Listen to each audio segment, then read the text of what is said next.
Thank you. Good morning to everyone. Today we are going to learn about waves.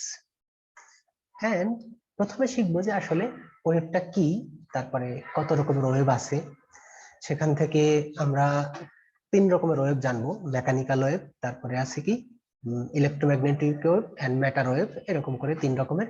তারপরে আবার এর characteristics অনুযায়ী আবার দুই ভাগে ভাগ করা যায়, একটা হলো লংগিটিউডিনাল আর একটা হলো ট্রান্সভার্স। এইগুলো আসলে সবকিছু তোমরা মোটামুটি জানো, বাট এখন আমরা মানে আমার যেহেতু সময় খুবই কম, সে কারণে আমি এত ডিটেলসে যেতে পারবো না। জাস্ট কোন রকমে তোমাদের ওই মোটামুটি ডেফিনেশন বা দুই একটা ছোটখাটো ডেরিভেশন যদি থাকে সেগুলো করাবো। এরপরে আছে যে দ্য ইন্টেন্সিটি অফ ওয়েভ, ওয়েভের ইন্টেন্সিটি, তারপরে ফেজ ভেলোসিটি, গ্রুপ ভেলোসিটি, এরপরে আরো আছে ডপলার ইফেক্ট, সাউন্ড ওয়েভ কিছুটা পড়বো। তো সাউন্ড ওয়েভের ক্ষেত্রে আমরা ওখান থেকে মেইনলি সাউন্ড ওয়েভটা কিভাবে প্রপাগেট করে এবং সেখান থেকে ডপলার ইফেক্টটা কি জিনিস। তোমরা ডপলার ইফেক্ট সম্পর্কে সবাই জানো, তাই না? ডপলার ইফেক্ট কি মনে আছে? কারো মনে আছে ডপলার ইফেক্টটা কি জিনিস? কিন্তু আমি যদি একবার মনে করাই দিই তাহলে বলবা যে হ্যাঁ স্যার মনে আছে। ভুলে গেছো? আচ্ছা, যে একটা অবজেক্ট থেকে, মনে করো এই যে গাড়ি থেকে সাউন্ড আসে, এখন গাড়ি যদি চলন্ত অবস্থায় তোমার দিকে এগিয়ে আসে তাহলে ওই হর্ন বাজাতে বাজাতে, তাহলে সেই সাউন্ডটা তুমি তীব্র শোনো। আর যদি গাড়িটা সাউন্ড বাজাতে বাজাতে, হর্ন বাজাতে বাজাতে তোমার থেকে দূরে সরে যায় তাহলে সাউন্ডটা আস্তে শোনা যায়। তাহলে এই যে স্পিডের কারণে তার ফ্রিকোয়েন্সি এর যে পরিবর্তন, এইটাই হলো ডপলার ইফেক্ট। তাহলে এইগুলো তোমরা তো জানো যে একটা বস্তু যদি স্থির থাকে তাহলে মানে যে শ্রোতা, সে অডিয়েন্স যদি ফিক্স থাকে বা একটা কোনো নির্দিষ্ট জায়গায় থাকে, তাহলে যদি সোর্স মানে সাউন্ড প্রডিউসিং সোর্স এটা যদি একটা নির্দিষ্ট স্পিডে সামনে আগাতে থাকে অথবা অডিয়েন্সের কাছাকাছি আসতে থাকে, তাহলে একটু সাউন্ডটা বেশি জোরে শোনা যায়। আর যদি দূরে সরে যায় তাহলে সেক্ষেত্রে সাউন্ডটা একটু আস্তে শোনা যায়। তাহলে এই যে ফ্রিকোয়েন্সির যে পরিবর্তন, এই পরিবর্তনটা কিসের সাথে হচ্ছে? যে with the velocity or speed of the source or the audience. তাহলে এই যে স্পিডের সাথে ফ্রিকোয়েন্সির যে পরিবর্তন, এটাই হলো ডপলার ইফেক্ট। এনিওয়ে আমরা একটু পরে পড়বো ওগুলো। So let's start. What is wave? তোমরা বাংলায় সবাই জানো যে ওয়েভ এক ধরনের, বাংলায় যেটাকে বলে যে মানে বাংলায় কি বলবা, বাংলায় ডেফিনিশন বলো। ওয়েভের ডেফিনিশন কি কি জানি? সিম্পল, আমি বাংলা ভুলে গেছি, আমি বলতে পারবো না। Anyway, waves involve A transport energy without the transport of matter. মানে ওয়েভ হলো এক ধরনের কি বলে যে পর্যাবৃত্ত আন্দোলন, এরকম কিছু একটা হবে। যার যেটা কি করে যে বস্তুর কণাগুলোকে ট্রান্সফার না করে শক্তি ট্রান্সফার করে, তাই না? এনার্জি ট্রান্সফার করে একটা জায়গা থেকে আর একটা জায়গার মধ্যে, এনার্জি ট্রান্সফার করে উইদাউট চেঞ্জিং দ্য ম্যাটার্স। যে সেটা wave, in simple A wave can be described as disturbance that travel through a medium transporting energy from a location. এক লোকেশন থেকে অন্য একটা লোকেশনে কিছু পরিমাণ এনার্জি ট্রান্সফার করে to another location without transporting matter.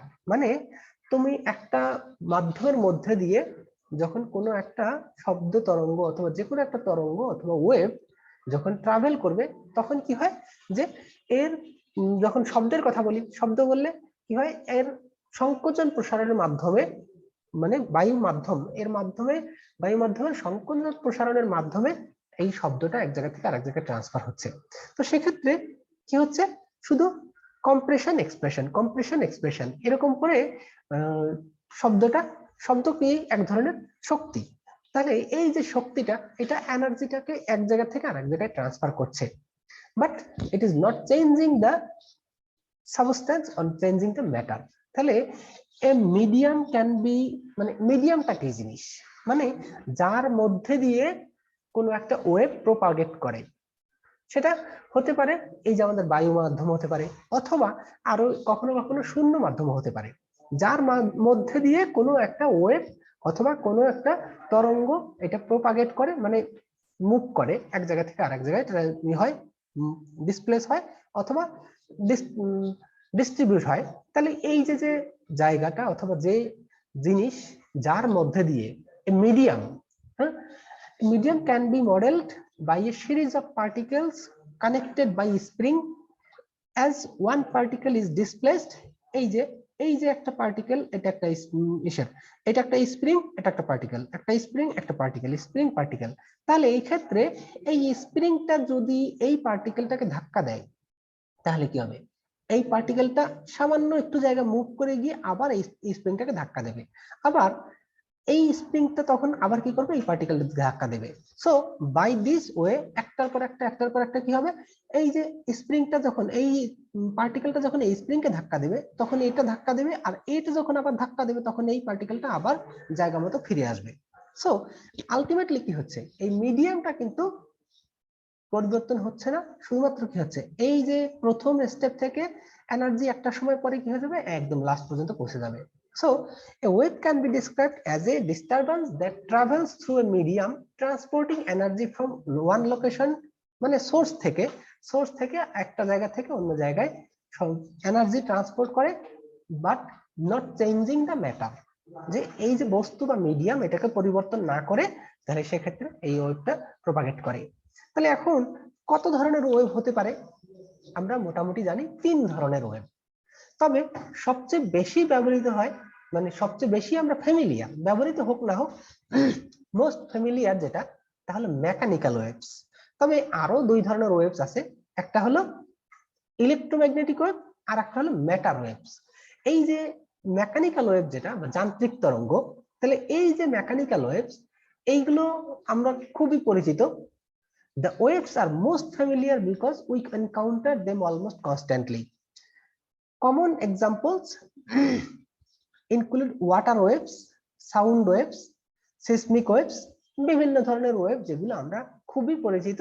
যে তাহলে এই ওয়াটার ওয়েভটা কেমন করে?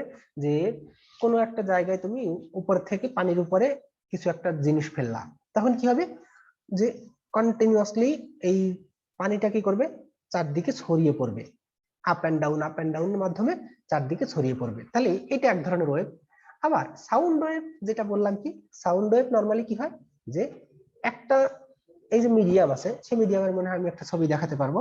সো এই যে কয়েকটা মিডিয়াম আছে, একটা মিডিয়াম, তারপরে এর পাশে আরো মিডিয়াম আছে, এই সাউন্ড ওয়েভ গুলো কি করে? যে কখনো কম্প্রেস হয়, আবার কখনো এক্সপ্যান্ড হয়, কখনো এক্সপ্যান্ড হয়, কখনো কম্প্রেস হয়, এরকম করে করে। তাহলে এই যে সাউন্ড ওয়েভ এক জায়গা থেকে সাউন্ড অন্য জায়গায় ট্রান্সফার হচ্ছে, তাহলে by compression and expansion of the air. তাহলে এই যে এয়ার যে মিডিয়াম, এই এয়ার মিডিয়ামের কম্প্রেশন বা এক্সপ্যানশনের মাধ্যমে এই যে সাউন্ড ওয়েভটা, তাহলে এই ধরনের ওয়েভগুলো সম্পর্কে আমরা সবাই কম বেশি পরিচিত। All these waves have two central features. They are governed by Newton's law and they can exist only within a material medium such as water, air or and rock. মানে এই যে যে ধরনের কথা বলা হয়েছে, যে মেকানিক্যাল ওয়েভের জন্য অবশ্যই একটা মিডিয়াম লাগবে। কোন মিডিয়ামের মধ্যে দিয়ে যদি ট্রান্সফার করে, তাহলে ওই মিডিয়ামের কম্প্রেশন এক্সপ্যানশন বা এরকম আপ এন্ড ডাউনের মাধ্যমে যদি কোনো ওয়েভ প্রপাগেট করে, তাহলে সেগুলোকে আমরা বলছি মেকানিক্যাল ওয়েভ।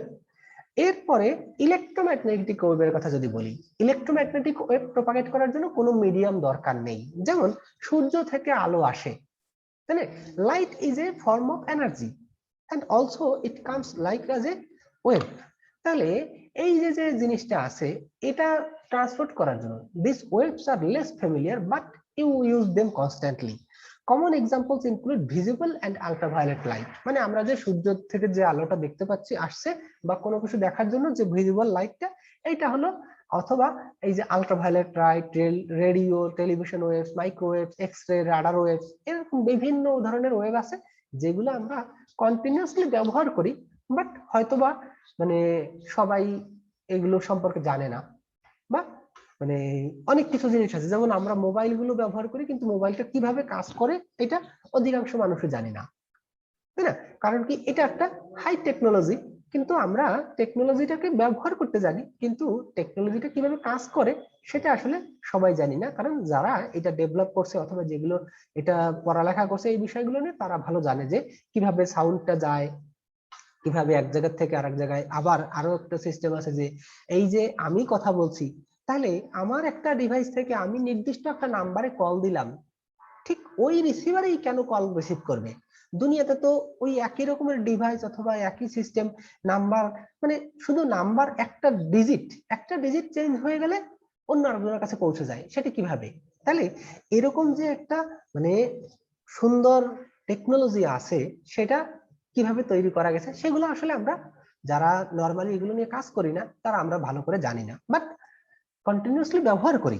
যে এই যে মোবাইলটা ব্যবহার করছি, এই যে মোবাইলে যে কন্টিনিউয়াসলি আমরা সাউন্ড ওয়েভ তৈরি করছি, হ্যাঁ, আমি কথা বলছি সেই কথাগুলো তোমরা শুনতে পাচ্ছ, তাহলে এই যে যে ডিভাইসের মাধ্যমে এক জায়গা থেকে আরেক জায়গায় আমরা সাউন্ড পাঠাচ্ছি, তাহলে এর কিন্তু কোনো মিডিয়াম দরকার নাই, কারণ আমার সাথে আর তোমার সাথে এই মুহূর্তে কোনো তারের কোনো কানেকশন নাই। তার না থাকলেও কিন্তু তোমরা পাচ্ছ, কারণ তোমরা একটা ডিভাইসের সাথে কানেক্টেড, আমি একটা ডিভাইসের সাথে কানেক্টেড। তাহলে আমি সাউন্ড যেটা জেনারেট করছি সেই সাউন্ডটা কোনো একটা মাধ্যমে এটা কমপ্লিটলি এনভায়রনমেন্টে বা এয়ারে ছড়িয়ে পড়ছে, এবং সেখান থেকে কি হচ্ছে, তোমার যে ডিভাইস আছে সেই ডিভাইসে এই সাউন্ডটাকে ক্যাপচার করছে, ইনক্লুডিং মাই পিকচার, যে আমার ছবি সহ এটাকে ই করে। তাহলে এইটা অনেক হাই টেকনোলজি, আমরা এত এর মধ্যে যাচ্ছি না। তাহলে এই যে যে এখানে কোনো মিডিয়াম ছাড়াই, যদি মিডিয়াম থাকেও তাও কিন্তু ইউজড হয় না।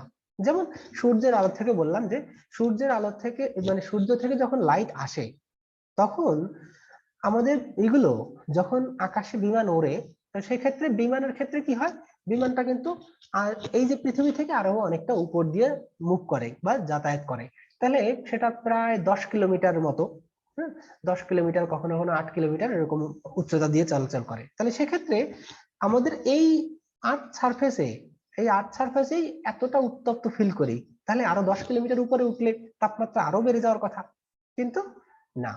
কারণ এবং এরকম যদি হয় সূর্য, তাহলে কি হতো, যে ওই যে সূর্য থেকে যে মাধ্যমটা, মানে সূর্য থেকে যেভাবে আলো আসতেছে ইলেকট্রোম্যাগনেটিক ওয়েভ আকারে, তাহলে ওইটা যদি ওইটাকে মানে প্লেনটাকে উত্তপ্ত করতো, তাহলে হয়তোবা প্লেনটা অনেক বেশি হট হয়ে যেত। কিন্তু ওই যে মাঝখানে যে মিডিয়ামটা আছে, ওই মিডিয়ামটাকে এতটা মানে মিডিয়ামটার কোনো প্রয়োজন নেই, মিডিয়াম থাকলেও লাইট আসবে, না থাকলেও লাইট আসবে, থাকলেও এনার্জি আসবে, না থাকলেও আসবে। তাহলে যেই ধরনের ওয়েভ প্রপাগেট করার জন্য কোনো মিডিয়ামের দরকার হয় না, এবং এই যে এখানে বলছি যে কতগুলো এক্সাম্পল বলেছি, এই ওয়েভ গুলোকে আমরা মোটামুটি ইলেকট্রোম্যাগনেটিক ওয়েভ বলি। এবং এই যে ইলেকট্রোম্যাগনেটিক ওয়েভের স্পিড, স্পিড অলমোস্ট সবসময় কনস্ট্যান্ট। লাইটের যে স্পিড 2, তারপরে 2 × 10⁻².99 × 10⁸ তাহলে এই হলো আমাদের লাইটের স্পিড। এই স্পিডেই কিন্তু ইলেকট্রোম্যাগনেটিক ওয়েভ সবসময় প্রপাগেট করে। কিন্তু বাকি যে ওয়েভ গুলো আমরা বলেছি এখানে, মেকানিক্যাল ওয়েভ গুলো, এয়ার ওয়েভ, ওয়াটার ওয়েভ, অথবা যাই বলে না কোনো সাউন্ড ওয়েভ, এগুলো কিন্তু প্রত্যেকটার আলাদা আলাদা স্পিড বা ভেলোসিটি এরকম থাকতে পারে। কিন্তু এই যে ইলেকট্রোম্যাগনেটিক ওয়েভ, এটার একটা কনস্ট্যান্ট ভেলোসিটি আছে, অলওয়েজ মোর ভেরি ক্লোজ টু 3 × 10⁸ মিটার/সেকেন্ড। তারপরে আছে কি matter wave. although these waves are commonly used in modern technology, they are probably very unfamiliar to you, কারণ এইটা আসলে এই ইলেকট্রোম্যাগনেটিক ওয়েভ সম্পর্কে আমাদের এত ভালো ধারণা নেই। তবে ম্যাটার ওয়েভ সম্পর্কে, ম্যাটার ওয়েভ গুলো যে আসলে দেখো, they are probably very unfamiliar to you. These waves are associated with electrons, protons, and other fundamental particles, and even atoms and molecules. Because we commonly think of this particle as constituting matter, such waves are called matter waves. মানে এই যে কোনো একটা বস্তু তৈরি হতে বিভিন্ন ধরনের পার্টিকেল তৈরি হয়ে থাকে, তাহলে এই যে পার্টিকেল থেকে হয়, সেটা পার্টিকেল গুলো ইলেকট্রন, প্রোটন, তারপরে আরো ফান্ডামেন্টাল, অথবা কখনো কখনো মলিকুল হিসেবেও যদি কনসিডার করি, তাহলে এই যে প্রত্যেকটা বস্তুর মধ্যে কন্টিনিউয়াস এরকম কিছু ওয়েভ থাকে। তাহলে এই যে পার্টিকেল গুলো অথবা ম্যাটার গুলো থেকে যে ওয়েভ পাওয়া যায় সেটা হলো ম্যাটার ওয়েভস। এনিওয়ে, তাহলে এখন আমরা চলে যাই একটু লংগিটিউডিনাল ওয়েভটা কি জিনিস। লংগিটিউডিনাল ওয়েভটা দেখো, এটা তোমরা জানো সবাই, এই যে একটা ছবি দেখতে পাচ্ছ, এটা একটা অ্যানিমেশন। এখানে কি বলা হয়েছে যে the longitudinal waves are waves in which the vibration of the মিডিয়ামের ভাইব্রেশনটা কি হবে, is parallel to the direction of wave। তাহলে এই যে একটা ওয়েভ প্রপাগেট করছে, তাই না? এই ওয়েভটা কোন দিকে? আমার লেফট থেকে রাইটের দিকে যাচ্ছে।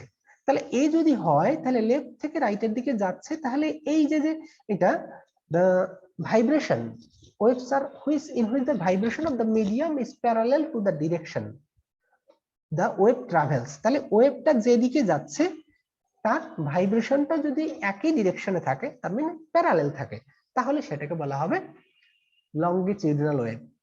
তাহলে এই যে অ্যানিমেশনটা দেখতে পাচ্ছ, এখানে কিভাবে এই যে ওয়েভটা লেফট থেকে রাইটের দিকে যাচ্ছে, এর প্যারালাল বা এসেন যে, তাহলে waves in which the vibration of medium, ভাইব্রেশনটাও একই দিকে এবং আর ওয়েভটাও একই ডিরেকশনে মুভ করছে। সো এটাকে বলা হচ্ছে যে লংগিটিউডিনাল ওয়েভ। আর যদি আমরা বলি ট্রান্সভার্স ওয়েভ, ট্রান্সভার্স ওয়েভ হলো কি, যে এই দেখো এইখানে এইটার ওরিয়েন্টেশন, যে ওয়েভটা যাচ্ছে একদিকে, আর a transverse wave is a wave whose oscillations are perpendicular to the direction of the wave direction। মানে ওয়েভের সাথে যদি এটা 90 ডিগ্রি অ্যাঙ্গেলে থাকে, তাহলে ওয়েভ যেদিকে যায় তার সাথে 90 ডিগ্রি অ্যাঙ্গেলে যদি তার অসিলেশনটা, তাহলে a transverse wave is a wave whose oscillations are perpendicular to the direction of the wave direction। This is in contrast to the longitudinal wave। মানে longitudinal ওয়েভটা কি ছিল, যে ওয়েভের ডিরেকশনের সাথে এটা প্যারালাল, আর এটা হবে কি ওয়েভের ডিরেকশনের সাথে পারপেন্ডিকুলার। তাহলে এই যে হলো জাস্ট, তাহলে এইগুলো আরো অনেক কিছু পড়ানো যেত, এইগুলো প্রত্যেকটা এই যে ডেফিনেশনের সাথে এগুলোর কি মানে অ্যামপ্লিটিউড কত, তারপরে ইন্টেন্সিটি কত, এরকম সব কিছু দিয়ে দিয়ে আমরা অনেক কিছু পড়তে পারতাম। তারপরে এই যে লংগিটিউডিনাল ওয়েভ, ট্রান্সভার্স ওয়েভের মধ্যে ডিফারেন্সটা কি, তো এগুলো নিয়ে অথবা একটা টেবিল আকারে এগুলো আমি দেখাতে পারতাম, কিন্তু অতটা পড়ানোর সময় নাই। সো এখন আমরা দেখি যে আসলে ওয়েভের ইন্টেন্সিটিটা কি। দ্য ইন্টেন্সিটি অফ ওয়েভ, আসলে ইন্টেন্সিটি বলতে তোমরা কি বোঝো? ইন্টেন্সিটি তীব্রতা। মানে আমরা যখন কোনো শব্দ শুনি, সেই শব্দটা মাঝে মধ্যে মনে হয় কি কোনো একটা শব্দ খুব তীব্র, কোন একটা শব্দ খুব আস্তে শোনা যায়। তাহলে যেই শব্দটার পিচ যত বেশি, তাহলে সেই শব্দটা আমরা তত তীব্র শুনি।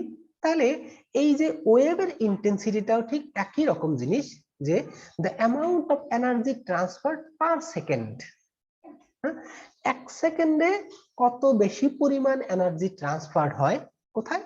The amount of energy transfer per second through unit area.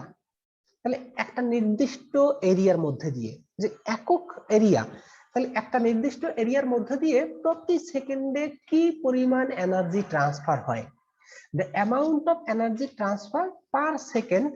মানে তাহলে এখানে আমরা কি পার সেকেন্ডে এনার্জি ট্রান্সফার, সেটাকে বলা হয় কি পাওয়ার, তাই না? পাওয়ার কাকে বলে? ক্ষমতা। ক্ষমতা তোমরা শিখে আসছো যে প্রতি সেকেন্ডে যে পরিমাণ কাজ সম্পন্ন হয়, তাই না? তাহলে এক সেকেন্ডে যতটুকু কাজ সম্পন্ন হয় সেটাকে বলা হয় পাওয়ার বা ক্ষমতা। তাহলে এখন ঠিক এখানে কিন্তু আমরা তাই বলছি যে এক সেকেন্ডে যতটুকু পরিমাণ এনার্জি ট্রান্সফার হয়, তাহলে এনার্জি ট্রান্সফার এক সেকেন্ডে মানে কি? এটাই তো ক্ষমতা, তাই না? কাজের একক যেহেতু আমরা জুল বলেছি, তার মানে কি এক সেকেন্ডে কত জুল কাজ সম্পন্ন করছে সেটাই হলো তার ক্ষমতা। তাহলে এখানেও কিন্তু একই জিনিস দাঁড়ালো, the amount of energy transfer per second. তাহলে এক সেকেন্ডে কতটা এনার্জি ট্রান্সফার হচ্ছে। এখন শুধু একটা জিনিস আসবে, থ্রু ইউনিট এরিয়া, মানে একটা নির্দিষ্ট একক মধ্যে, ক্ষেত্রফলের মধ্যে দিয়ে। যে তাহলে আমরা যদি বলি যে অনেক বড় একটা জায়গায় একটা সাউন্ড প্রডিউস হচ্ছে অথবা একটা শব্দ হচ্ছে, তাহলে সেই ক্ষেত্রে মনে করো কখনো কখনো এরকম হয় যে একটা ড্রামের শব্দ, একটা ড্রাম বাজানোর শব্দ, আর একটা এই বাজানোর মনে করো এই সানাই বাজানোর শব্দ, এই দুইটার মধ্যে যে কোনটা বেশি তীব্র মনে হয়, কোনটা মনে হয়? যে সানাইয়ের শব্দ সবসময় কানে খুব বাজে, তাই না? এটা খুব তীব্র মনে হয়। আর ড্রাম বাজানোর শব্দটা অনেক হচ্ছে, কিন্তু সেটা এতটা তীব্র মনে হয় না। কেন হয় না? কারণ হলো কি যে ওই শব্দটা, সানাইয়ের শব্দটা তৈরি হচ্ছে বা খুব অল্প জায়গায়, আর ড্রামের শব্দটা অনেক বেশি জায়গায়। তার মানে কি এরিয়াটা, এই যে দেখো যদি একই বিটের অথবা একই পিচের সাউন্ড যদি বেশি এরিয়ায় তৈরি হয় তাহলে তার ইন্টেন্সিটিটা কম হবে। কারণ এই যে বলেছি পার ইউনিট এরিয়া, মানে একক ক্ষেত্রফলের মধ্যে দিয়ে কত পরিমাণ এনার্জি প্রতি সেকেন্ডে ট্রান্সফার হচ্ছে সেটাই হলো তার intensity. So the amount of energy transfer per second through unit area normal to the wave. আচ্ছা, মানে নর্মাল টু দ্য ওয়েভ এই শব্দগুলো একটু আলাদা জিনিস, তবে এটা তুমি বোঝো যে একটা ওয়েভ মুভ করছে, প্রপাগেট করছে, হ্যাঁ, তাহলে একটা ওয়েভ যদি প্রপাগেট করে তাহলে তার পারপেন্ডিকুলার, সোজা কথায় মনে করো আমার এই যে এটা না, এইটা একটা কাগজ ধরে নিলাম, এই কাগজটা আমার একটা মিডিয়াম আছে, তাহলে আমার এটা আসতেছে, মনে করো একটা ওয়েভ আসতেছে কাগজের উল্টা পাশ থেকে, হ্যাঁ, এই যে এই পাশ থেকে যদি একটা ওয়েভ আসে তাহলে এই ওয়েভটা, এই যে একটা সারফেস আছে, এই সারফেসের একক ক্ষেত্রফলের মধ্যে দিয়ে, এই সারফেসের একক ক্ষেত্রফলের মধ্যে দিয়ে প্রতি সেকেন্ডে কি পরিমাণ এনার্জি ট্রান্সফার করছে, তাহলে এই যে সারফেস, এই সারফেসটা হবে কি ওয়েভের সাথে পারপেন্ডিকুলার। তাহলে ওয়েভটা আসতেছে মনে করো আমার কম্পিউটারের ডিসপ্লে থেকে এই দিক থেকে, তাহলে এই দিক থেকে যদি এটা ওয়েভটা আসে তাহলে সেই ওয়েভটা প্রতি সেকেন্ডে এই যে সারফেস আছে এই সারফেসের একক ক্ষেত্রফলের মধ্যে দিয়ে কত পরিমাণ এনার্জি প্রতি সেকেন্ডে ট্রান্সফার করছে, that is the intensity of that wave. তাহলে wave intensity is the average power. এই যে আমি যে শব্দটা বলছিলাম এত বারে বারে যে এভারেজ পাওয়ার মানে কি, আমরা বলেছি যে পাওয়ার মানে হলো যে transfer of energy in 1 second, এক সেকেন্ডে কোনো একটা বস্তু কি পরিমাণ কাজ করতে পারে সেটাই হলো তার ক্ষমতা বা power. So that travels through a given area as the wave travels through space. The intensity of sound wave is measured using the decibel scale. তাহলে ওই যে ডেসিবেল স্কেলটা সাউন্ড ওয়েভের ইন্টেন্সিটিটাকে মেজার করে, সেটা তাহলে it is also called energy current or energy flux of the medium. It is denoted by intensity I and intensity of wave equal energy density multiplied by velocity of the wave. তার মানে কি, যদি এই যে density, energy density মানে প্রতি সেকেন্ডে কত পরিমাণ ট্রান্সফার হয় এবং ওয়েভের যে ভেলোসিটি কত, যদি ওয়েভের ভেলোসিটি বেশি হয় সেক্ষেত্রে প্রতি সেকেন্ডে বেশি পরিমাণ এনার্জি ট্রান্সফার হবে, যদি ওয়েভের ভেলোসিটি কম হয় সেক্ষেত্রে প্রতি সেকেন্ডে কম পরিমাণ এনার্জি ট্রান্সফার হবে। So the overall intensity of the wave will be changed depending on the velocity of the wave and also energy density. Energy density মানে কি, যে টোটাল কতটুকু এনার্জি ট্রান্সফার হচ্ছে through a certain area per second, মানে এক সেকেন্ডে কতটুকু energy transfer হচ্ছে, that is the energy density. Okay, তাহলে এই যে এনার্জি ডেনসিটি আর ভেলোসিটি মাল্টিপ্লাই করলে ভেলোসিটি অফ দ্য ওয়েভ, তাহলে পাবো আমরা ইন্টেন্সিটি অফ দ্য ওয়েভ। তাহলে এই যে দেখো একটা গ্রাফ, এই যে একটা আছে ওয়েভ আছে, তাহলে এই ওয়েভের এই জায়গাগুলোতে ইন্টেন্সিটিটা অনেক কম আর এই জায়গাটা ইন্টেন্সিটিটা অনেক বেশি। কারণ হলো কি, যে এই যে যদি আমরা একটা ওয়েভের চিন্তা করি তাহলে এই যে ওয়েভ এখন পার ইউনিট এরিয়া এর যে কত পরিমাণ এনার্জি ট্রান্সফার করছে, এখান থেকে দেখা যাচ্ছে যে আমরা এখানে আসলে এনার্জির ইউনিট দেইনি, স্কেল দেইনি, just intensity. So just energy density multiplied by velocity of the wave. তাহলে জাস্ট সিম্পলি এইটা একটু মনে রাখো যে, আচ্ছা, ম্যাথমেটিক্যালি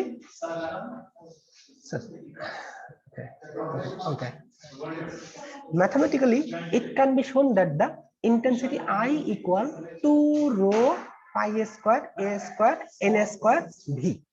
আচ্ছা, তাহলে I equal 2 rho pi square a square n square v। তাহলে এই যে কম্পোনেন্ট গুলো, প্যারামিটার গুলো, এই প্যারামিটার গুলো আমরা যদি একটু ডিফাইন করি তাহলে কোনটাকে কি বলবো, যে I হলো ইন্টেন্সিটি, তারপরে rho density of the medium, হ্যাঁ, রো হলো ডেনসিটি অফ দ্য মিডিয়াম, যে কোন ডেনসিটির মানে কোন মিডিয়ামের মধ্যে দিয়ে যাচ্ছে তার ঘনত্বটা কত। যদি বায়ু মাধ্যম হয় তাহলে তার ঘনত্ব, যদি পানি হয় তাহলে সেক্ষেত্রে তার ঘনত্ব, অথবা যদি সলিড কোনো বস্তু হয় তাহলে তার ঘনত্ব। So density of the medium, তারপরে n is the frequency of the wave. তাহলে এই যে n হলো ফ্রিকোয়েন্সি, আর v ইজ দ্য ভেলোসিটি, আর a ইজ দ্য অ্যামপ্লিটিউড। তাহলে এখন এইখানে আমরা দেখতে পাচ্ছি যদি এইখানে কোনো একটা ওয়েভের জন্য একটা নির্দিষ্ট মিডিয়াম কনসিডার করা হয়, কোনো একটা নির্দিষ্ট মিডিয়ামের মধ্যে দিয়ে যদি একটা ওয়েভ প্রপাগেট করে, তাহলে তার ইন্টেন্সিটি কিসের সাথে সম্পর্কিত হবে? জাস্ট যে দ্যাট উইল বি কোনো একটা নির্দিষ্ট ওয়েভের জন্য যদি বলি, কোনো একটা নির্দিষ্ট ওয়েভ, তার মানে নির্দিষ্ট ওয়েভ বলতে তার ভেলোসিটি কনস্ট্যান্ট, তারপরে কি যে তার কোন মিডিয়ামের মধ্যে দিয়ে যাচ্ছে সেটাকে কনস্ট্যান্ট ধরলাম। তাহলে ফ্রিকোয়েন্সি, নির্দিষ্ট ওয়েভ মানে কি তার ফ্রিকোয়েন্সিও কনস্ট্যান্ট, যে তাহলে সেক্ষেত্রে এখন আলটিমেটলি আমরা কি পাচ্ছি যে I equal to rho, to constant rho, that is also constant because for a certain medium the density is constant, pi also a constant, and n square, that is the frequency, n is the constant for a certain wave, and v is the velocity, also constant. So ultimately we are getting I equal constant multiplied by a square. So I equal constant multiplied by a square. So ultimately we are getting 2 মানে overall I proportional to k square. তাহলে এই দেখো I proportional to a square, not k square, I proportional to a square. So আমরা এখানে দেখতে পাচ্ছি কি যে a হলো শুধুমাত্র অ্যামপ্লিটিউড, যে কোনো একটা সাবস্ট্যান্সের মানে কোনো একটা ওয়েভের অ্যামপ্লিটিউড যত বেশি হবে তার ইন্টেন্সিটি তত বেশি হবে। সোজা কথায় তাহলে আগের ফিগারটা এখন চলে যায়। এই যে দেখো, এই যে একটা ওয়েভ আছে, তাহলে এই ওয়েভের মধ্যে কোন ওয়েভটার অ্যামপ্লিটিউড সবচেয়ে বেশি? এই ওয়েভটা, তাই না? এই ওয়েভের অ্যামপ্লিটিউড আমরা লাস্ট ক্লাসে যখন ইকুইলিব্রিয়ামের কথা বলেছিলাম, অ্যামপ্লিটিউড বলেছিলাম যে কোনো একটা নির্দিষ্ট দিকে তার ইকুইলিব্রিয়াম পজিশন থেকে ম্যাক্সিমাম যে ডিসটেন্স দূরত্ব অতিক্রম করে সেটাই হলো তার অ্যামপ্লিটিউড, তাই না? তাহলে এই যে এখন যদি বলি এই ওয়েভটার জন্য, এটার জন্য অ্যামপ্লিটিউড এখান থেকে এতটুকু, এটার জন্য এতটুকু, তাহলে এই যে এইটার জন্য অ্যামপ্লিটিউড অনেক বেশি, so that the intensity is directly proportional to the square of amplitude. So এখান থেকে দেখতে পাচ্ছি কি যে এই যে ওয়েভটা আছে, এই ওয়েভের জন্য ইন্টেন্সিটিটা সবচেয়ে বেশি, কারণ এর অ্যামপ্লিটিউডটা সবচেয়ে বেশি, so that the intensity is very high. Okay, তাহলে এখানে দেখা যাচ্ছে কি intensity is proportional to the square of amplitude or K square. এখানে আমরা এই বাকি টার্মগুলো সবগুলো কনস্ট্যান্ট হয়ে গেলে শুধুমাত্র থাকে কি একটা constant multiplied by a square. So intensity is proportional to the square of amplitude in SI system. The unit I মানে এখন দেখো এই যে ইন্টেন্সিটির আমি ডেফিনেশনটা যেটা বলেছিলাম, সেখানে কি হচ্ছে ইন্টেন্সিটির ডেফিনেশন বলেছি পার সেকেন্ডে কত পরিমাণ এনার্জি একটা নির্দিষ্ট এরিয়ার মধ্যে, পার ইউনিট এরিয়া। তাহলে প্রথমে তোমরা কি করো যে পার সেকেন্ডে কত এনার্জি ট্রান্সফার হচ্ছে, তাহলে তার মানে কি joule per second, this is the unit of power, তাই না? পাওয়ারের ইউনিট। তারপরে ইউনিটটা কি আসবে যে সেখান থেকে আর থাকবে কি যে থ্রু ইউনিট এরিয়া, একক ক্ষেত্রফলের মধ্যে দিয়ে কতটুকু পরিমাণ এনার্জি ট্রান্সফার হচ্ছে প্রতি সেকেন্ডে, that is the unit for the intensity. তাই যদি হয় সেক্ষেত্রে কি হবে যে তাহলে আমরা বলে দিলাম যে joule per second and per unit area, এরিয়ার ক্ষেত্রফল মানে ইউনিট কি মিটার স্কয়ার, তাহলে সেক্ষেত্রে যদি ডিভাইড হয় তাহলে দেখো এই যে joule per metre square per second, তাহলে জুল পার সেকেন্ড এটা হলো আমাদের এনার্জি আর হলো পার সেকেন্ড, তাহলে অথবা ক্ষমতা অথবা পাওয়ারের যে ইউনিট জুল পার সেকেন্ড, আর এই যে পার মিটার স্কয়ার এটা হলো এরিয়ার ক্ষেত্রফল, এরিয়ার ইউনিট, তাই না? তাহলে সেক্ষেত্রে আমরা যেটা পেলাম joule per metre square per second. তাহলে আলটিমেটলি আমরা জুল পার সেকেন্ডকে বলতে পারি ওয়াট, তাই না? কারণ ক্ষমতা, তাহলে জুল পার সেকেন্ডকে আমরা ওয়াট হিসেবে এক্সপ্লেন করতে পারি, ডিফাইন করতে পারি। So energy of the unit of the intensity becomes watt per metre square. তাহলে এই যে metre square per metre square এটা থাকলো, আর জুল পার সেকেন্ড এটা মাল্টিপ্লাই করলে হয়ে যাচ্ছে ওয়াট। তাহলে ওয়াট পার মিটার স্কয়ার, তার মানে কি কোনো একটা বস্তুর মধ্য দিয়ে যে অথবা কোনো একটা মিডিয়ামের মধ্যে দিয়ে যে পরিমাণ এনার্জি প্রতি সেকেন্ডে ট্রান্সফার হয় একক ক্ষেত্রফলের মধ্যে দিয়ে, that is the intensity of that wave. আচ্ছা, এখন আমরা যাব ফেজ ভেলোসিটি, গ্রুপ ভেলোসিটি এগুলো সম্পর্কে একটু জানতে। সো নরমালি যে কোনো একটা সিম্পল হারমোনিক মোশনকে, ওয়ান ডাইমেনশনাল হারমোনিক মোশনকে আমরা এই ইকুয়েশন দিয়ে এক্সপ্রেস করতে পারি। অবশ্য এখন তোমরা বলতে পারতা যে স্যার এই ইকুয়েশন আমি কোথা থেকে পাই, তাহলে এই ইকুয়েশনটা আমাকে ডিরাইভ করে তোমাদেরকে দেখাইতে হইতো যে হারমোনিক ওয়েভের যে অসিলেশন অথবা ভেলোসিটি অথবা তার প্রপাগেশন, এর যে ইকুয়েশন গুলো এইগুলো আমি ডিরাইভ করতে পারতাম। তো সেগুলো আমরা করতে যাব না, কারণ আমি আসলে মানে ক্লাস পরীক্ষায়ও কিন্তু এত বড় বড় ডেরিভেশন আমি নিজে পছন্দ করি না। তবে তোমাদেরকে আমি শেখাতে চেয়েছিলাম, কিন্তু I do not have enough time to so that just আমরা শুধু এখান থেকে যে জিনিসটা শিখবো যে এই যে ফেজ ভেলোসিটি, এটা একটা সিম্পল হারমোনিক ওয়েভ আছে, তাহলে এই হারমোনিক ওয়েভের এখানে ফেজ ভেলোসিটিটা কি বা গ্রুপ ভেলোসিটিটা কি। আচ্ছা, তাহলে ভেলোসিটি মানেটা কি তোমরা এটা জানো যে ভেলোসিটি মানে হলো যে এক সেকেন্ডে কোনো একটা নির্দিষ্ট দিকে যে পরিমাণ দূরত্ব অতিক্রম করে। হ্যাঁ, ভেলোসিটি আর স্পিড দুইটা কিন্তু ভ্যালু কিন্তু সেম, বাট ভেলোসিটির ক্ষেত্রে কি হয়, ভেলোসিটি হলো একটা ভেক্টর কোয়ান্টিটি আর স্পিড হলো একটা স্কেলার কোয়ান্টিটি। তার মানে কি ভেলোসিটির সাথে কোনো মানে ভেলোসিটির সাথে ডিরেকশন মেনশন করতে হয় আর স্পিডের সাথে ডিরেকশন মেনশন করতে হয় না।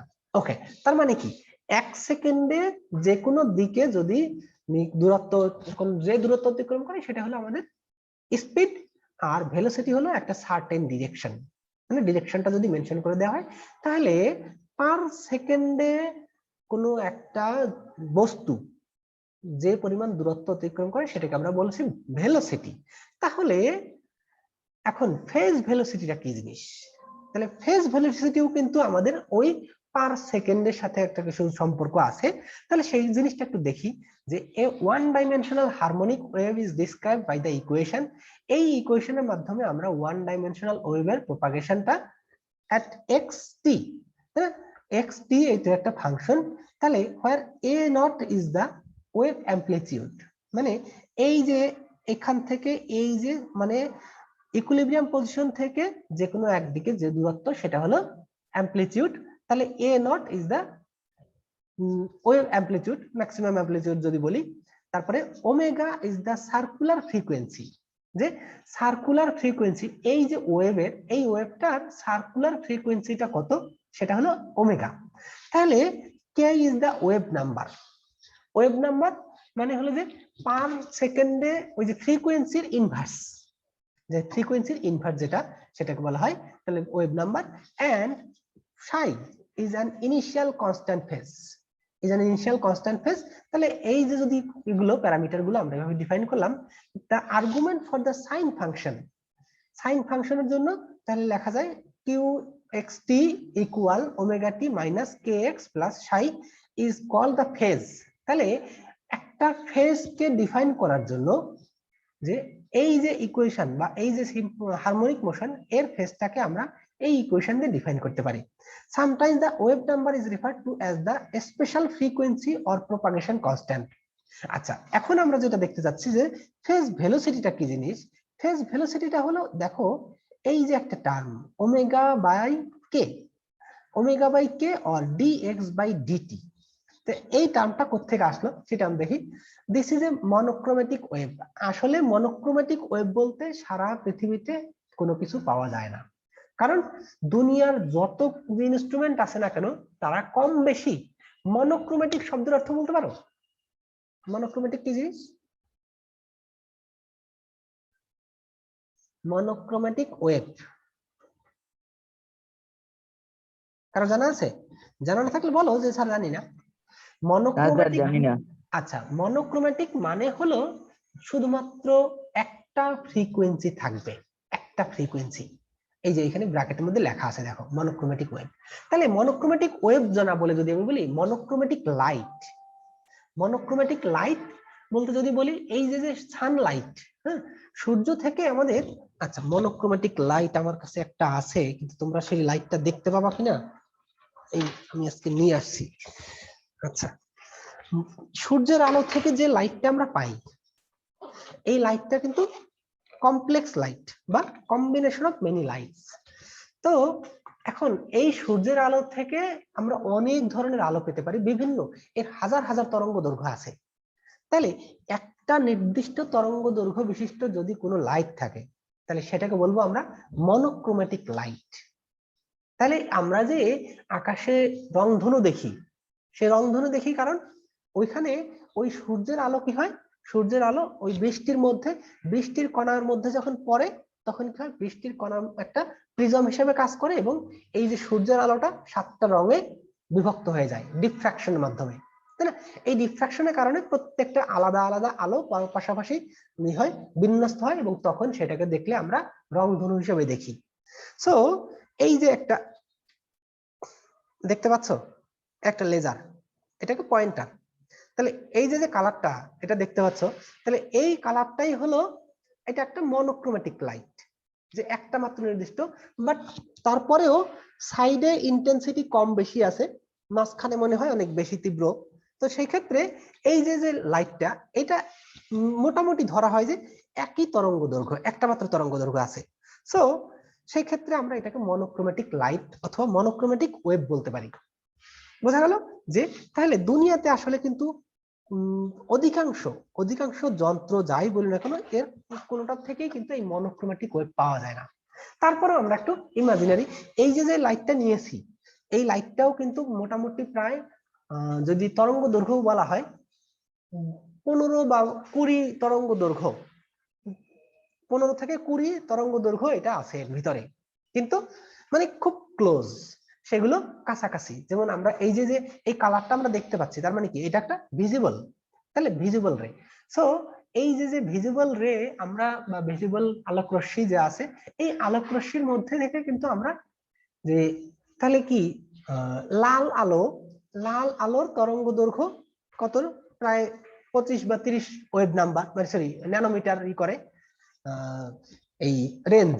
তাহলে সেক্ষেত্রে এটাও কিন্তু ওইরকম, তবে একটা নির্দিষ্ট না, দুনিয়াতে কোনো যন্ত্রই আসলে স্পেসিফিক ভাবে এই করে না, এবং খুব হাইলি সফিস্টিকেটেড লেজার যেগুলো আছে সেগুলো খুব সরু তরঙ্গ দৈর্ঘ্য সৃষ্টি করতে পারে, এবং সেটা মানে তারপরেও কিন্তু এটা কন্টিনিউয়াস ধরা হয়, কারণ 0.001 ন্যানোমিটার যদি এরকম হয় তারপরেও কিন্তু সেটাকে কন্টিনিউয়াস ধরা হয়। তাহলে সেক্ষেত্রে কোনটাই মনোক্রোমেটিক না। যাক, অত কথা না বলি, there are no strictly monochromatic waves in nature. For example, the generating source of the wave may move slightly introducing spurious frequencies. মানে যে এই যে আমি যে এটা পয়েন্টারটা নিয়েছিলাম, এই পয়েন্টারটা একটা সোর্স, তাই না? এই সোর্সটা আমি যখন হাতে ধরছি, তাহলে হাতে ধরলে আমার হাতটা একটু কম বেশি এরকম করে মুভ করে, ন্যূনতম যাই মুভ করুক না কেন। তাহলে সেক্ষেত্রে এই যে যে মানে সোর্সটা একটু এই করার কারণে source of the wave May move slightly, একটু আপ ডাউন সামনে পিছনে যে কোনো ভাবে একটু মুভ করতে পারে। তাহলে সেক্ষেত্রে এই যে ফ্রিকোয়েন্সিটা কি হবে তখন, একটু মানে একটা ফ্রিকোয়েন্সি থেকে আর একটা ফ্রিকোয়েন্সি একটু ভিন্ন হতে পারে। So introducing spurious frequencies, in general these waves propagate without wrapping. মানে যদি এগুলো খুব কাছাকাছি ফ্রিকোয়েন্সি হয়, তাহলে একটা আরেকটার সাথে কি করে যে মানে র্যাপ না করে, তাহলে সে কিন্তু প্রপাগেট করতে থাকে। That is the phase q x t is a constant. So এই যে ফেজ দিয়ে দেখানো হয়েছে d theta by dt equal ডাব্লিউ omega minus k dx by dt equal 0। তাহলে সেক্ষেত্রে ওই যে ইনিশিয়াল যে ফ্রিকোয়েন্সিটা বা ফাইনাল ফ্রিকোয়েন্সি, অর্থাৎ দুইটা ফ্রিকোয়েন্সির কথা বলেছি, দুইটা ফ্রিকোয়েন্সি কিন্তু কি করছে, মুভ করছে, যে ওই একটা আরেকটাকে র্যাপ না করে বা একটার সাথে মানে কমপ্লিটলি ম্যাচ না করেও মুভ করছে। সো এই যে আলটিমেটলি আমরা দেখতে পাচ্ছি কি যে dx বাই dt ইকুয়াল, এইখান থেকে এই যে এটা যদি ইকুয়াল 0 হয়, তো সেক্ষেত্রে এই টার্মটাকে ডান পাশে নিয়ে যাও, তো সেক্ষেত্রে কি হয় dx by dt equal w by k। তাহলে এই যে w sorry omega by k, এই ওমেগা বাই k টাকেই আমরা বলছি ফেজ ভেলোসিটি। তাহলে কি হলো, আমরা এই ওমেগা ডিফাইন করেছিলাম কি দিয়ে, সার্কুলার ফ্রিকোয়েন্সি, তাই না? সার্কুলার ফ্রিকোয়েন্সি আর কে হলো ওয়েভ নাম্বার। তাহলে কোনো একটা ওয়েভের সার্কুলার ফ্রিকোয়েন্সি এন্ড ওয়েভ নাম্বারের রেশিও অথবা change in circular frequency with wave number, তাহলে এইটাকেই বলা হবে ফেজ ভেলোসিটি। যে v phase is the phase velocity for a wave. From the point of view of sending information, these waves are not useful, they are the same throughout the time. তাহলে সেক্ষেত্রে যে কথাটা বললাম যে phase ভেলোসিটিটা কি, এই যে ইকুয়েশনটা যদি মনে রাখতে পারো তাহলে কিন্তু ফেজ ভেলোসিটি ডেফিনেশনটা তোমরা মনে রাখতে পারবা। সেটা হলো কি ওমেগা বাই কে, আর ওমেগা হলো আমাদের circular frequency and k is the wave number. So the ratio between circular frequency and wave number or the তাহলে সেক্ষেত্রে change in circular frequency with wave number is known as the phase velocity. তাহলে এখন যদি আমরা দুইটা একই রকমের wave নেই, মনে করো এই যেখানে দুইটা ওয়েভের কথা বলা আছে, যদি দুইটা ওয়েভের ফ্রিকোয়েন্সি, যখন আমরা বলেছিলাম যে এই যে আমার হাতের থেকে যখন পয়েন্টারটা একটু মুভ করছে তখন যদি খুব কাছাকাছি ওয়েভ ফ্রিকোয়েন্সি যদি দুইটা ফ্রিকোয়েন্সি তৈরি হয়, তাহলে in order to convey information something more than a simple harmonic wave is needed. However, the superposition of many such waves of varying frequencies can result in an envelope wave and a carrier wave within the envelope. So এই envelope দরকার নেই, এখানে দেখো a simple example is the superposition of two harmonic waves with frequencies that are very close. তাহলে দুইটা wave যদি একটা আরেকটার সাথে সুপারপজিশন হয়, মানে কাছাকাছি তো করছে, আমি বললাম যে দুইটা ফ্রিকোয়েন্সি ওমেগা 1 ওমেগা 2 এটা খুব কাছাকাছি ফ্রিকোয়েন্সি একই সাথে তৈরি হচ্ছে, তাহলে তাদের সুপারপজিশন তাহলে সেক্ষেত্রে কি হবে, একটা আরেকটার সাথে যখন করবে, so the frequencies that are very close and the same amplitude, কারণ দুইটা আমার একই ধরনের ফ্রিকোয়েন্সি, একই মানে কাছাকাছি এবং একই অ্যামপ্লিটিউড, সেই ক্ষেত্রে এই যে অ্যামপ্লিটিউড আর অ্যামপ্লিটিউড হলো এ নট দুইটার জন্যই the equations from the for the motion, তাহলে এই যে দুইটা ফ্রিকোয়েন্সি আমরা বলেছি, সেই দুইটা ফ্রিকোয়েন্সির জন্য মোশনের ইকুয়েশন কি হবে, এ হলো দিস ইজ দা uxt, মানে সময়ের সাথে দুইটা ফ্রিকোয়েন্সি যে কিভাবে মুভ করছে তার ইকুয়েশন অফ মোশনটা কি, a not cos omega 1t minus k1x plus a not cos omega 2t minus k2x। তাহলে এখন এই যে দুইটা ইকুয়েশন, এই দুইটা ইকুয়েশনকে আমরা ওই যে তোমরা ত্রিকোণমিতির সূত্র পড়ে আসছো, সেই সূত্র অনুযায়ী যদি সাজাও তাহলে সেটা কি হয়, a cos theta minus x, তারপরে a cos a কমন নাও, তো সেক্ষেত্রে cos থিটা মাইনাস এক্স, তারপরে cos theta minus theta 1 minus x, theta 1 minus 2 x, এরকম করে যে সূত্রটা আছে কি, তাহলে আলটিমেটলি কি হয়, এটা cos a cos b, cos a তারপরে cos b, cos a plus cos b এর সূত্র অনুযায়ী যদি তোমরা হিসাব করো তাহলে সেক্ষেত্রে ফর্মুলাটা আলটিমেটলি এরকম আসতো 2a, এই ফর্মুলা। তাহলে এখন এইটাকে কিভাবে লেখা যায়, যে এই টার্মটাকে আমরা যদি u1 আর u2 এর ক্রস মাল্টিপ্লিকেশন, যে তাহলে এই যে ফার্স্ট ওয়েভের ফ্রিকোয়েন্সি বলছি জানো এটা হলো superposition harmonic wave and the motion. তাহলে এই যে ফার্স্ট ওয়েভের মোশন আর সেকেন্ড ওয়েভের মোশন, এই দুইটা ওয়েভের ক্রস মাল্টিপ্লিকেশন হিসেবে আমরা এটাকে এক্সপ্রেস করতে পারি। তাহলে এখন যেটা দেখলাম যে তাহলে দুইটা ওয়েভ যদি একই সাথে একই ক্লোজ ফ্রিকোয়েন্সির কাছাকাছি ফ্রিকোয়েন্সির যদি দুইটা ওয়েভ করে প্রপাগেট করে, তাহলে আলটিমেটলি তাদের গ্রুপ ভেলোসিটিটা কি হবে, গ্রুপ ভেলোসিটি আমরা দেখতে পাচ্ছি কি যে ওই দুইটা ফ্রিকোয়েন্সির পরিবর্তন আর দুইটা আমরা ফেজ ভেলোসিটি যেটা লিখেছিলাম, ফেজ ভেলোসিটি কি ছিল, এই দেখো ওমেগা বাই কে, তাহলে ওমেগা বাই কে ছিল একটা ওয়েভের জন্য ফেজ ভেলোসিটি, আর যখন দুইটা ওয়েভের জন্য বলছি তখন তার গ্রুপ ভেলোসিটি কি হবে? আচ্ছা, দুইটা ওয়েভের জন্য হবে, তাহলে সেক্ষেত্রে ফেজ ভেলোসিটিটাকে আমরা গ্রুপ ভেলোসিটিটাকে লিখছি কি দুইটার ফ্রিকোয়েন্সির ডিফারেন্স আর এই যে দুইটার ওয়েভ নাম্বারের ডিফারেন্স, এই রেশিওটা। So delta omega divide by delta K or D omega by D K for the continuous case.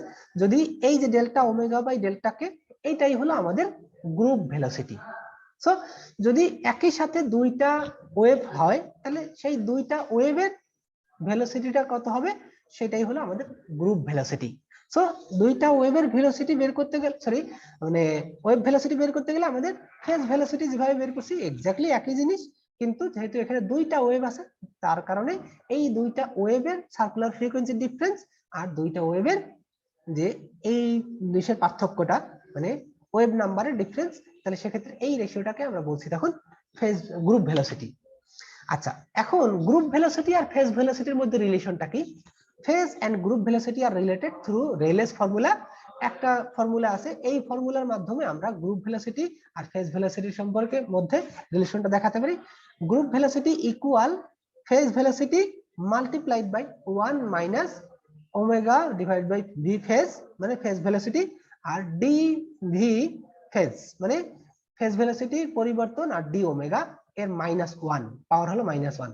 তাহলে এটা একটা রেইলে নামক একজন সায়েন্টিস্ট উনি তৈরি করছেন, যে কারণে তার নাম অনুসারে এটাকে দেওয়া হয়েছে। তো এখান থেকে আসলে কি জিনিস আমরা পাই? ইফ দ্য ডেরিভেটিভ টার্ম, এই যে এটাকে যদি ডিরাইভ করা হয়, এটাকে এই যে ডেরিভেটিভ টার্ম, এটা একটা টার্ম, এটা একটা টার্ম, তাই না? এই যে derivative term, if the derivative term is 0, group velocity equals phase velocity. দেখো, তাই যদি হয় এই যে ডিরাইভ টার্ম অথবা ডেরিভেটিভ টার্ম, এই টার্মটা যদি 0 হয়ে যায়, তাহলে এই পুরো টার্মটা 0 হয়ে যায়। তাহলে পুরো টার্ম 0 হয়ে যাওয়া মানে কি? 1 এর পাওয়ার -1, তাহলে 1 এর পাওয়ার -1 মানে 1 এই থাকে। তো সেক্ষেত্রে গ্রুপ ভেলোসিটি আর ফেজ ভেলোসিটি তখন সমান হয়ে যায়। So if the derivative term is 0, the group velocity equals phase velocity. In this case, there is no dispersion. Dispersion is when the distinct phase velocities of the components of the envelope cause the wave packet to spread out over time. The components of the wave packet or envelope move apart to the degree where they are no longer combined to complete the envelope. আচ্ছা, এই যে এইখানে যে আমরা দেখাইছি, এই যে দুইটা ওয়েভ আছে, সেই দুইটা ওয়েভের যদি প্রপাগেশনটা মানে ফ্রিকোয়েন্সি ডিফারেন্সটা যদি অনেক বেশি হয়, তাই না? সেক্ষেত্রে তখন কি হবে? এই যে এনভেলপটা তৈরি হয়েছে, এই এনভেলপটা তখন কি হবে? কোনো জায়গায় কম হবে, কোনো জায়গায় বেশি হবে। তো এইভাবে চলছে। সো খুব বেশি ডিটেলসে আমার যাওয়ার কোনো সুযোগ নাই, এবং সময়ও তো শেষের পথে, এবং আবার 10টার সময় আবার আরেকটা নিয়ে আছে, প্রেজেন্টেশন আছে। সাউন্ড ওয়েভ, ডপলার ইফেক্ট, এগুলো আমি একটু পড়াতে চাইলাম, কিন্তু সেগুলো তো হচ্ছে না। আচ্ছা, যাই হোক, তাহলে আজকে আর যাব না। তো আর কয় মিনিট? 5 মিনিট সময় নেব, কারণ পড়ানোর তো সময় নাই। আচ্ছা, সাউন্ড ওয়েভটা সম্পর্কে তোমরা সবাই কম বেশি জানো, আমি প্রপাগেশনটা না তো কিছু না যাই, তাহলে ডপলার ইফেক্টটা আমি একটু সামান্য দেখাই দিই। ডপলার ইফেক্টটা কি জিনিস? যে আমি শুরুতেই বলেছিলাম যে Doppler effect is the in physics it defined that the increase or decrease in frequency of sound, মানে কোনো একটা সোর্স থেকে যে একটা ওয়েভ আসে বা তরঙ্গ আসে, শব্দ আসে, সেই শব্দটা আমরা কখনো কম কখনো বেশি শুনতে পাই। কেন শুনতে পাই? কখনো তীব্র কখনো লাইট, এটা শুনতে পাই। কারণ হলো এইটা ডিপেন্ড করে যে relative velocity of the observer and the source. Source এবং অবজারভারের মধ্যে যদি ভেলোসিটির ডিফারেন্স হয়, মানে এর রিলেটিভ ভেলোসিটি যদি দুইটাই কনস্ট্যান্ট থাকে, তাহলে সবসময় আমরা সমানভাবে শুনবো। যদি সোর্স সামনের দিকে এগিয়ে আসে অবজারভারের কাছে, তাহলে আমরা একভাবে শুনবো। আর যদি মানে প্রত্যেকটা 4টা টার্ম হবে, সবগুলো কনস্ট্যান্ট হতে পারে, দুইটাই কনস্ট্যান্ট হতে পারে। যদি একটা ফিক্সড আর একটা মুভ আগে আসলো, আবার একটা ফিক্সড আর একটা দূরে চলে গেল, এরকম করে আমরা মোটামুটি 4টা বা 5টা দেখতে পারি। তাহলে সেক্ষেত্রে জাস্ট ডপলার ইফেক্টটা হলো কি, the change in frequency of sound or light or other waves as the source and observer moves towards away from each other। মানে যে তাদের রিলেটিভ ভেলোসিটি বা রিলেটিভ পজিশন এর রেসপেক্টে তাদের সাউন্ডের ওয়েভ বা ওয়েভের ইন্টেন্সিটি এটা কম বা বেশি হতে পারে। সো এটাই হলো ডপলার ইফেক্ট। তাহলে এখন এই যে একটা গাড়ি আছে, এই যে গাড়িটা আছে, এখন দুইজন অবজারভার আছে, একজন। তাহলে এই যে অবজারভার এ আর এই যে গাড়িটা হর্ন বাজাচ্ছে, তাহলে হর্ন বাজাতে বাজাতে যদি সামনের দিকে আগায়, তাহলে এই মানুষটা সাউন্ডটা খুব তীব্র শুনবে আর এই মানুষটা সাউন্ডটা কম শুনবে। সেটা which person hears the sound of the wave reviving an engine with the greater magnitude? Simply আমরা বলে দিতে পারি যে এ, কারণ এই গাড়িটা যখন সামনের দিকে আগাচ্ছে এবং হর্ন করছে, অথবা গাড়ির শব্দই বলি, গাড়ির শব্দ যদি বলি, সেক্ষেত্রে person A hear the sound of the reviving engine with the greater magnitude then person B. Person B standing behind the car receives fewer waves per second.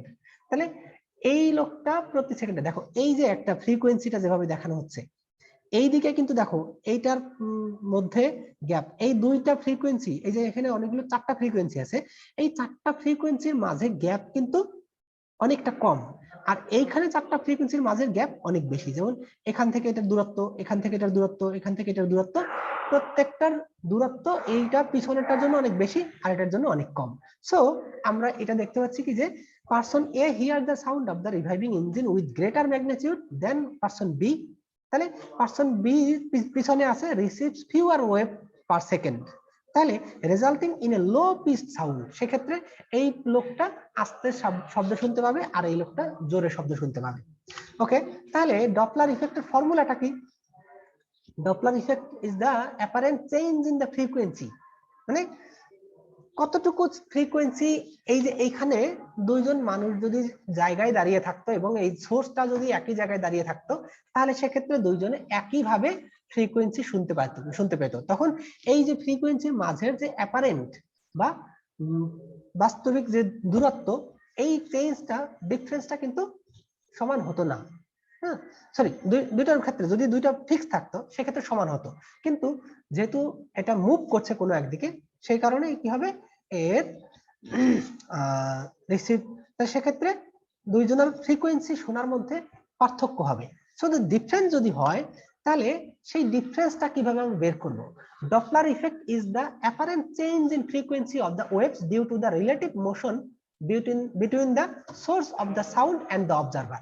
তাহলে অবজারভারের এবং সোর্সের মোশন, রিলেটিভ মোশন এর মধ্যে বা চেঞ্জটা কতটুকু, তার উপরে ভিত্তি করে যে এই যে ফ্রিকোয়েন্সিটা শোনা যাবে। তাহলে এই যে দেখো ইকুয়েশনটা, সেই ইকুয়েশনটা কি?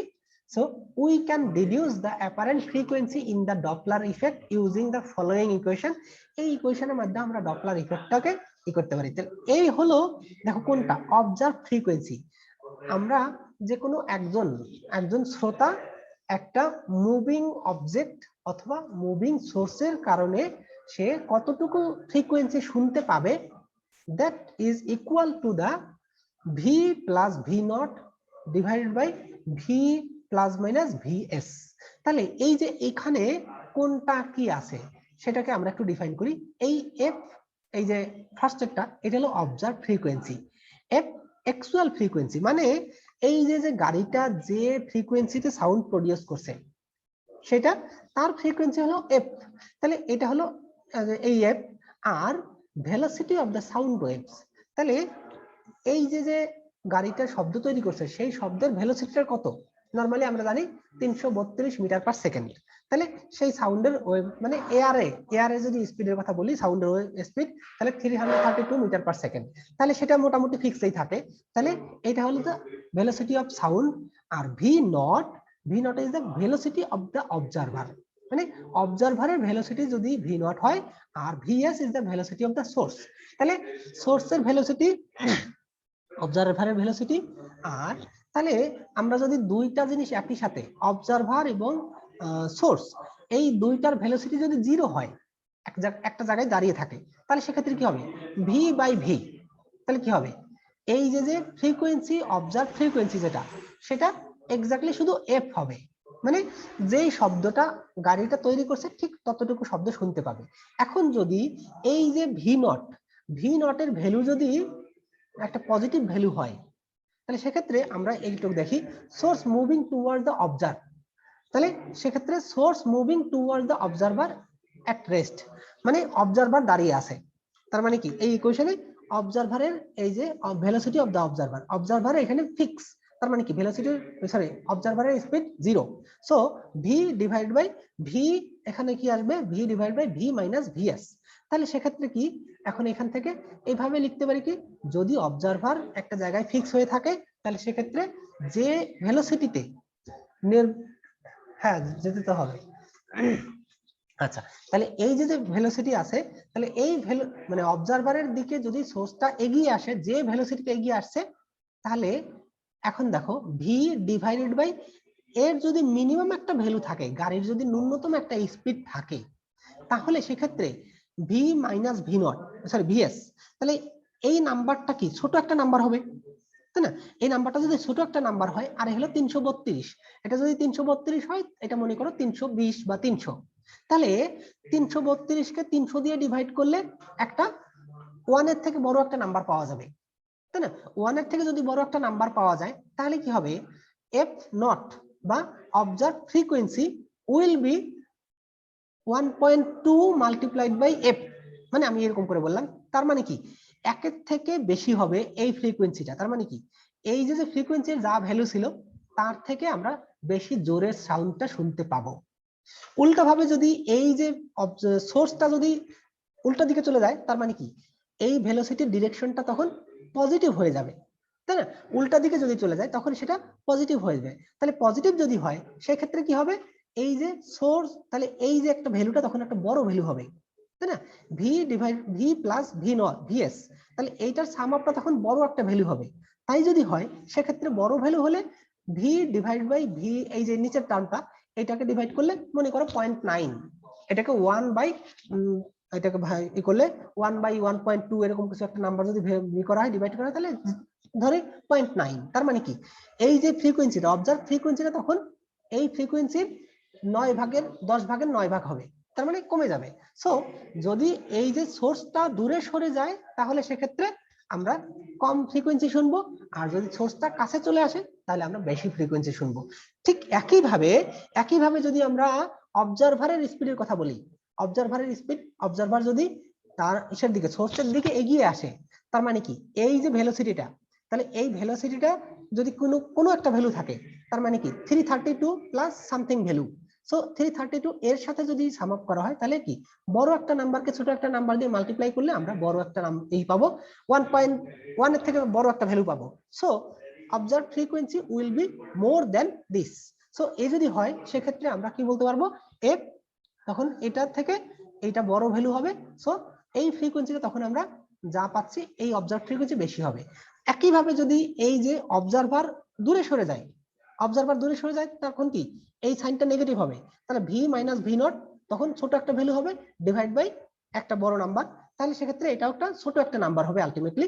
So F observe frequency will B A smaller number, so finally will here lower frequency compare to the Real frequency. So এইগুলো হলো আমার এই যে ডপলার ইফেক্টের যে 4টা ইফেক্ট ছিল, আমি আর একটু সময় পেলে হয়তো একটু ভালো করে বোঝাতে পারতাম। Anyway, I think I have crossed the time, so I cannot take any questions or comments. So thank you very much. See you in next class. আসসালামু আলাইকুম স্যার। হ্যাঁ, ওয়ালাইকুম আসসালাম।